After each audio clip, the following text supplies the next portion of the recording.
অসন্তোষ বেতন বোনাসের দাবিতে আন্দোলন হয়, এবার কিন্তু সেরকম হয় নাই।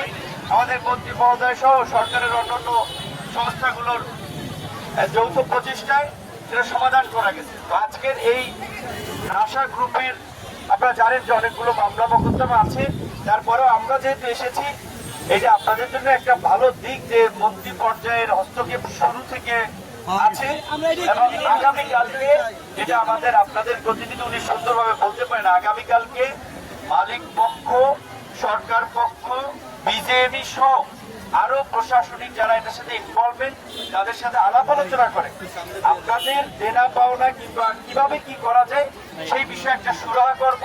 আমাদের আপনাদের প্রতি আহ্বান হচ্ছে আজকে আপনারা বাসায় চলে যান এবং আগামীকালকে মিটিংয়ের ফলক একজন দুইজন আপনাদের 5 জন প্রতিনিধি কিন্তু আগামীকালকে থাকবে। সুতরাং তারা আপনাদের দাবি দেওয়া নিয়ে কথা বলবে, আপনাদের সহযোগিতা চাই, আমরাও সহযোগিতা করতে চাই।